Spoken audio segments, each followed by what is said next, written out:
Azizia steel mill reference एहतसाब अदालत भेजने की नैब की दरख्वास्त मुस्तरद। इस्लामाबाद हाईकोर्ट का मेरिट पर केस सुनने का फैसला।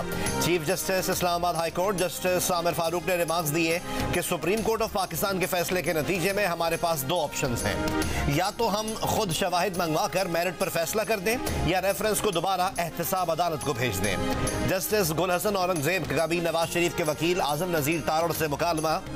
कहा अगर केस रिमांड बैक कर भी देते हैं तो नवाज शरीफ मुल्जिम तस्वुर हो तो सजा याफ्ता नहीं। ट्रायल कोर्ट ने दोबारा केस का फैसला करना होगा। नैब का यही रवैया रहा तो फिर आपको मसला भी नहीं होगा, तो आप क्यों परेशान हो रहे हैं। नवाज शरीफ के वकील अमजद परवेज एडवोकेट ने कहा एवनफील्ड अपार्टमेंट केस में अदालत ने फोटोकॉपी दस्तावेज को बतौर सबूत नाकाबिल कबूल करार दिया। उस दस्तावेज की कबाड़ से ज्यादा कोई अहमियत नहीं। एहतसाब अदालत के जज अब इस दुनिया में नहीं रहे। जज वीडियो स्कैंडल से मुताल्लिक अपनी दरख्वास्त की पैरवी नहीं करेंगे।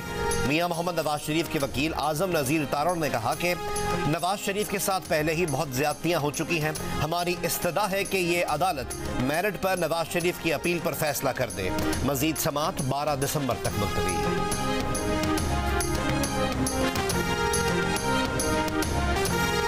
टिकटॉक, गालम गलोच और गेट नंबर 4 की सियासत नहीं आती। अवाम पर एतमाद करते हैं और उन्हीं से मदद मांगते हैं। चेयरमैन पीपल्स पार्टी बिलावल भुट्टो जरदारी का शांगला में जलसे से खिताब। कहा मुल्क में कोई सियासतदान नहीं जिसे अपना मुखालिफ कहें। तमाम सियासतदानों को करीब से देख लिया, उनके पास मुल्क के मसाइल का हल नहीं। पुराने सियासतदानों की सियासत अनापरस्ती और नफरत पर मबनी है। बिलावल भुट्टो जरदारी ने कहा कि वो वाहिद सियासतदान है जिसके हाथों पर करप्शन का कोई दाग नहीं।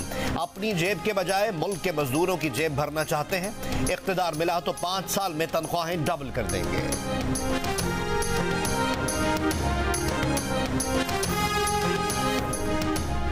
बानी पीटीआई जिसे कहेंगे पार्टी टिकट उसे ही मिलेगा। तहरीक इंसाफ के चेयरमैन गौहर खान ने साफ साफ बता दिया। कहा पार्टी बड़े मुश्किल लम्हे से गुजर रही है, अदलिया भी मुश्किल मरहले से गुजर रही है। आइंदा हफ्ता तक सब कुछ वाज़ेह हो जाएगा। उम्मीद है अदलिया हमें भी रिलीफ देगी। बैरिस्टर अली जफर ने कहा जेल में बानी पीटीआई से लेवल प्लेइंग फील्ड पर बात हुई। मुकदमात से मुताल्लिक भी कानूनी मुशावरत की गई। बानी पीटीआई का कहना है कि सुप्रीम कोर्ट ऑफ पाकिस्तान के अहकामात की पाबंदी होनी चाहिए।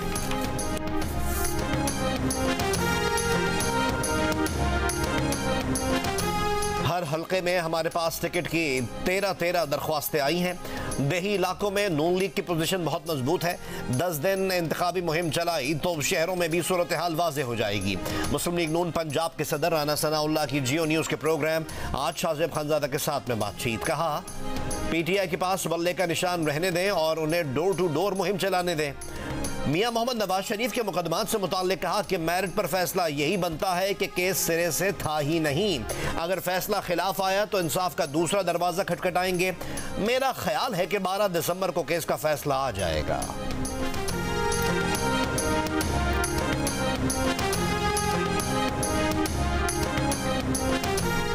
साबिक वज़ीर आज़म जुल्फ़िकार अली भुट्टो की फांसी के फैसले के खिलाफ सदारती रेफरेंस समाअत के लिए मुकर्रर।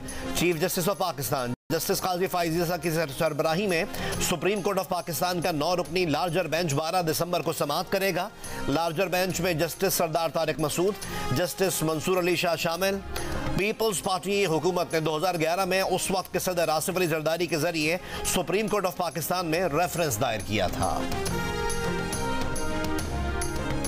इस्लामाबाद हाईकोर्ट के साबिक जस्टिस शौकत अजीज सिद्दीकी की बरतरफी के खिलाफ दरख्वास्त समाअत के लिए मुकर्रर। सुप्रीम कोर्ट ऑफ पाकिस्तान का 5 रुकनी लार्जर बेंच 14 दिसंबर को समाअत करेगा।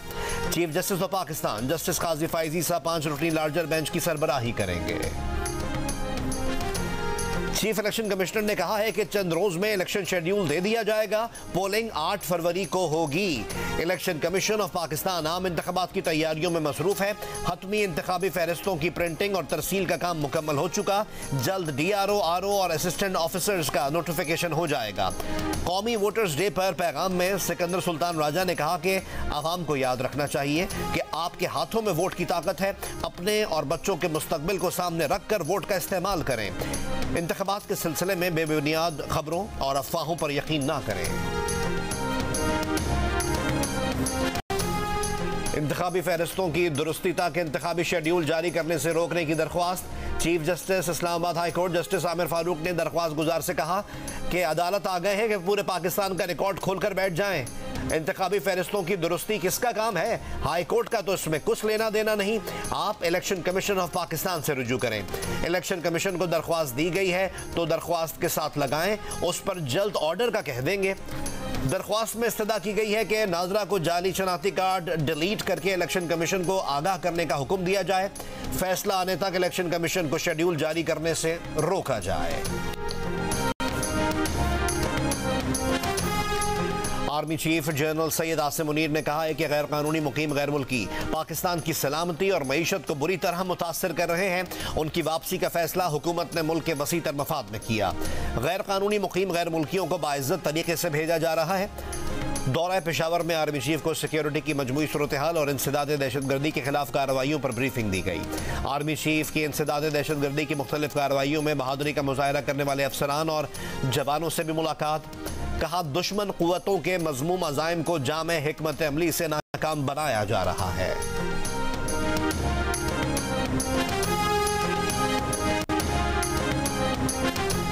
इसराइल को मुताद्दिद मुल्कों से फौजी साजो सामान से भरे 200 कार्गो तैयारे मिले हैं।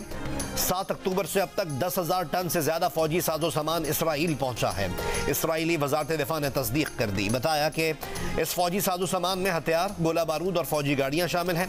अमरीकी मीडिया के मुताबिक इसराइली वजारत दिफा ने दिफाई इमदाद देने वाले मुल्कों के नाम नहीं बताए। दूसरी जानिब बमबारी के शिकार निहत्ते फलस्तीनियों पर पानी भी बंद है।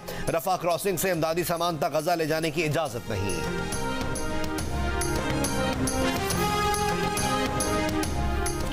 गजा में फलस्तीनी शहरियों के साथ इसराइली फौज के बदतरीन सलूक ने नाज़ी जर्मनी की याद दिला दी।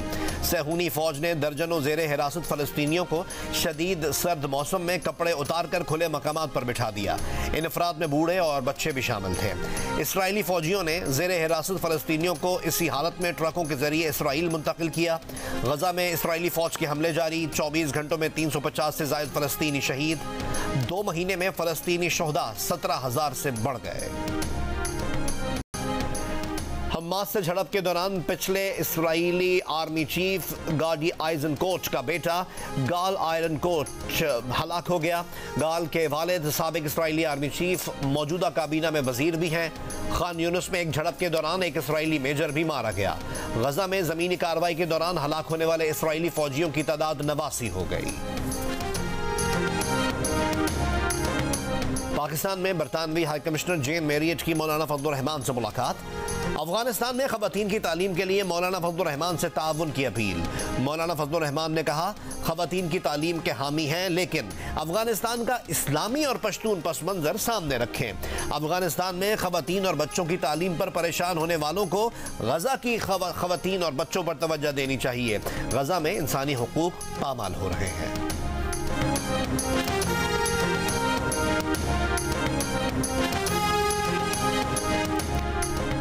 अमरीकी नुमाइंदा खुसूसी बराए अफगानिस्तान थॉमस वेस्ट की निगरां वज़ीर ख़ारजा जलील अब्बास जिलानी से मुलाकात। गैर कानूनी गैर मुल्कियों के इनखला और पाकिस्तान में दहशत गर्दी के लिए अफगान सरजमीन के इस्तेमाल पर तबादला ख्याल। अमरीका में आबादकारी के मुंतज़िर 25,000 अफगानियों के इनखला पर गुफ्तगू की गई। मुलाकात में कलअदम TTP और दीगर दहशतगर्द तंजीमों के खात्मे की हिकमत अमली भी ज़ेर गौर आई। तर्जुमान दफ्तर ख़ारजा का कहना है कि आला अमरीकी ओहदेदारों के दौरे पाकिस्तान का महवर सिर्फ अफगानिस्तान नहीं, मुलाकातों में मुख्तलिफ तहफ़्फ़ुज़ात पर बात की गई। अमरीकी हुक्काम से उन उमूर पर बात करेंगे जिन पर पाकिस्तान को एतराज़ात हैं। अफगान वज़ीर के पाकिस्तानी पासपोर्ट के इस्तेमाल पर रिपोर्ट का हक़ाइक़ जानने के बाद जवाब दिया जाएगा।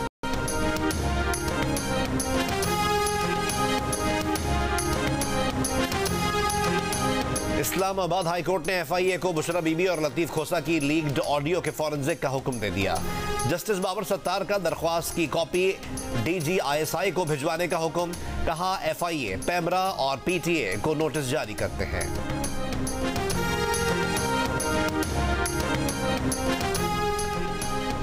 निगरान वज़ीर आला सिंध का कराची में आग से मुतासरा इमारत का दौरा। मुतासरा अफराद से मुलाकात की। मुतासरीन की दरख्वास्त पर रिलीफ कैंप कायम कर दिए गए। निगरान वज़ीर आला सिंध की हिदायत पर 2 स्कूल्स में रिलीफ कैंप्स कायम करने का बंदोबस्त कर दिया गया। MQM पाकिस्तान के रहनुमा खालिद मकबूल सिद्दीकी का भी मुतासरा इमारत का दौरा। मीडिया से गुफ्तगू में कहा कि कराची सानेहात से भरा है, कभी इंसाफ कायम इमारतें गिरा देता है, कभी घर से निकाल कर दर बदर कर देता है। इंतहा के पैमाने पूरे हो चुके हैं। ऐसा ना हो शहर मजबूर होकर अपनी मर्जी से निजाम चलाना शुरू कर दे।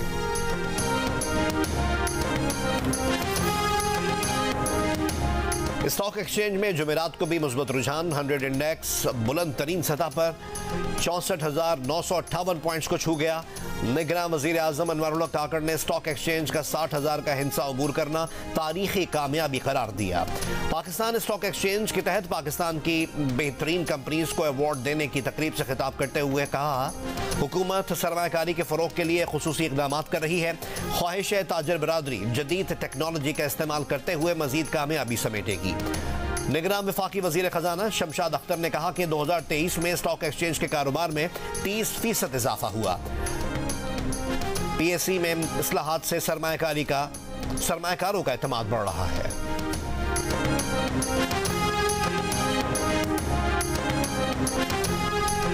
नून लीग के सदर शहबाज शरीफ से मुलाकात में सियासी शख्सियात का नून लीग में शमूलियत का ऐलान। सरदार रियाज खान मजारी और साबिक डिप्टी स्पीकर पंजाब असम्बली दोस्त मोहम्मद खान मजारी और मिसेस नीलम सियाल समेत मुतादिद सियासी शख्सियात ने नून लीग में शमूलियत का ऐलान किया। मियां शहबाज शरीफ ने कहा कि महंगाई से आवाम को निजात दिलाने के लिए नवाज शरीफ के हाथ मजबूत करने हैं। पाकिस्तान को मुआशी तौर पर पैरों पर खड़ा करने की जदोजहद सब मिलकर करेंगे। तुरबत में मुबैना पुलिस मुकाबले में जाम हक नौजवान बालाच मौला बख्श के लवाहिकीन का कोयटा की तरफ लॉन्ग मार्च, धरना खत्म कर दिया। तुरबत लॉन्ग मार्च के शुरका की पंजगोर में एहतजाजी रैली। मुजाहिरीन मुबैना पुलिस मुकाबले की अदालती तहकीकात का मुतालबा कर रहे हैं। बहावलपुर के शेर हाउस में पिंजरे में मिली नौजवान की लाश की शनाख्त हो गई। पुलिस को नौजवान का शनाख्ती कार्ड और दीगर रिकॉर्ड मिल गया। नौजवान के वालिद ने भी तस्दीक कर दी। उनका कहना था कि उन्हें नहीं मालूम कि उनका बेटा बहावलपुर क्यों गया।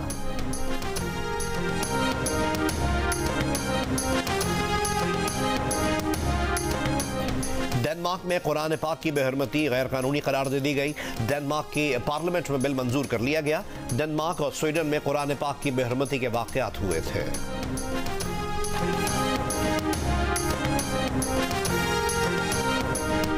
पाकिस्तान की जिंदगी ट्रस्ट ने एक नया एजाज अपने नाम किया है। फेसबुक की पेरेंट कंपनी मेटा ने जिंदगी ट्रस्ट की व्हाट्सएप चैनल में कामयाबी को बतौर मिसाल पेश किया है और अपनी वेबसाइट पर जगह भी दी है।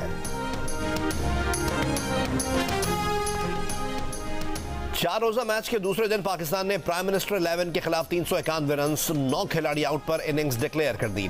कप्तान शान मसूद 201 रन बनाकर नॉट आउट रहे। ऑस्ट्रेलियन प्राइम मिनिस्टर 11 ने दिन के इख्तिताम तक 2 विकेट पर 149 रन बनाए। डबल सेंचुरी बनाने वाले शान मसूद का कहना है कि क्रिकेट में संग मील अहम होते हैं, कोशिश होगी कि फॉर्म को बरकरार रखें।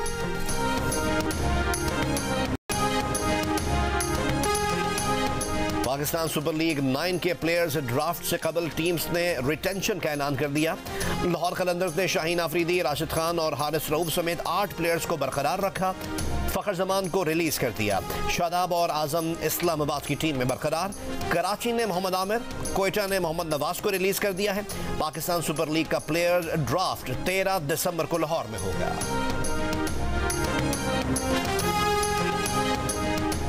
DHA स्पोर्ट्स क्लब पर जारी Karachi tape ball premier league के 7वें रोज मलीर मलंग्स ने गुलशन गौहर्स के खिलाफ 10 विकेटों से कामयाबी समेट ली।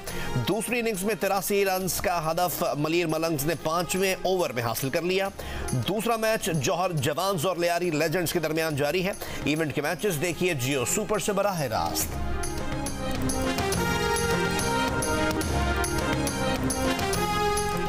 जूनियर हॉकी वर्ल्ड कप में पाकिस्तान ने न्यूजीलैंड को आउट क्लास कर दिया। 4-0 से मैच जीता। लियाकत अशरफ ने 3 और हन्नान ने 1 गोल किया। पाकिस्तान अगला मैच 9 दिसंबर को बेल्जियम के खिलाफ खेलेगा।